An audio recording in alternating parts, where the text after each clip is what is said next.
What up, YouTube? It's Black Society TV. We told y'all. Black people told y'all. See, Mexican fans made it a race thing. Y'all made it a race thing. Okay? So since y'all made it about a race thing, we're going to make it about a race thing. Black fighters are 10 times better than Mexican fighters. And Terrance Crawford proved that last night. I mean, it's been proven through the years. But Terrance Crawford proved it last night. He come up from 147 from welterweight and beat a super middleweight, the best super middleweight in the world. The best super middleweight in the past 10 years plus. Terrance Crawford went in there and totally dominated. He shut Canelo down. He fought him in the phone booth when needed and beat him every time in the phone booth. Terrance Crawford beat Canelo Alvarez in the phone booth. And in the 12th round, he did something that no one has ever done before. He put Canelo Alvarez on Bambi legs. He put Canelo Alvarez on Bambi legs in the 12th round. No one has ever done that. No one has ever done that. It was a masterclass performance by Terrance Crawford. The start was kind of shaky at first, but once he downloaded information and was able to and countered, and Canelo started feeling his power, because he felt Canelo's power and it didn't faze him. It didn't faze him not one bit. But when Canelo felt his power, and I told y'all in the other video I did, I said Canelo's size is not going to matter. I told y'all that. Y'all thought I was crazy. His size did not matter to Terrance Crawford. Terrance Crawford is an all-time great. He is the greatest to ever do it. The greatest fighter, and I've been saying this. Terrance Crawford, to me, is the best fighter to ever live as of right now. As of right now. And he have another one coming up under him. That's Shakur Stevenson. But Terrance Crawford is the best fighter to ever live. 3-time undisputed champion of the world. Did something that Jermell Charlo couldn't even do. Went up to 168 to beat the baddest man up there. And beat him. And he beat him worse than Floyd Mayweather did.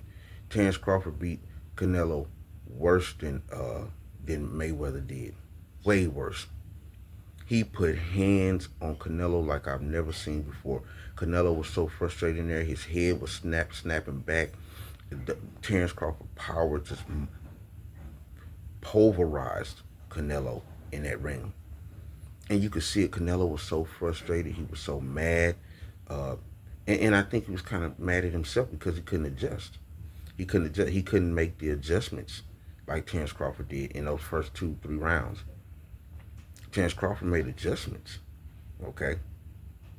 He moved around the ring. Then he got right back in the middle of the ring and fought with Canelo. And beat him to the punch and had the harder, stiffer punches. No one else could have done that. No one else could have beat Canelo like that. No one. No one. And no one has. Even Bivol. When Bivol fought him. Bivol didn't beat Canelo like that. He didn't have Canelo on doing a stanky leg. He didn't have Canelo doing it. And you know what? And these Mexican fans, I want to say this. Now who's doing the stanky leg? Now who's doing the Bambi legs? See, y'all always went back, Mexican fans, race fans, always went back to, oh, Gamboa. Look what Gamboa did, made him have shaky legs. Now look at y'all Mexican superstar. Look what happened to him. Bambi legs, shaky legs at the end. Almost got knocked out. If Terrance Crawford would have pushed the issue, the envelope, he would have knocked Canelo Alvarez out cold. It was there. But what happened was Canelo stopped engaging. He seen that he was getting ready to get knocked out, and he stopped coming forward. He stopped engaging. At some point, he even stopped. At some point, he even stopped. He did not want to engage with Terrance Crawford. Terrance Crawford punches were like, oh man, they were like missiles. They were like missiles hitting Canelo. His face looked like the reddest cherry I've ever seen in my life. His face was swole. Terrance Crawford came out of that fight unscathed. He had not one. The only mark he had was when Canelo got mad and frustrated and headbutted him. See, y'all don't want to talk about that. He frustrated Canelo so much that Canelo had to headbutt him. Just like, remember Ortiz did Mayweather like that? He was so frustrated that he headbutted Mayweather. See, they get dirty when they losing. And this is in life. When they losing, they do dirty things. And he did something dirty. He decided he wanted to headbutt. Now, coming from Canelo, man, that was weak. That was weak right there. To have to headbutt because you frustrated, that was totally weak. Totally weak. And after that, Crawford went to work on him. Bow, bow, bow. Everything was touching. Bow, bow. Uppercuts, left over the tops.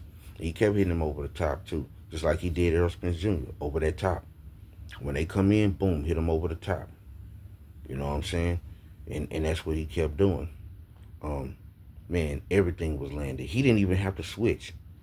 He didn't even switch on Canelo. He didn't even switch on him. See, so that having Boots come in and all that, this proves to y'all that Boots is not a better fighter than Terrance Bud Crawford. This proves to y'all. He went in camp and trained with this guy. Crawford didn't even have to switch hit. That's how good Terrance Crawford is. So Boots did that for nothing. And Canelo did that for nothing because it did not help. It did not help. You can have somebody come in and help you spar and train all day long, but you have to get in the ring with that person, not them. You do. But Terrance Crawford put on a masterful performance, y'all. Masterful performance. And came out unscathed. And this is a win for black people. Because I'm telling you, the Mexican fans were so racist up and through the years, especially when it came to Terrance Crawford. They were so racist just for their top dog, their top fighter, their best fighter was beaten by our smaller best fighter. Like, comment, share, and subscribe to the channel.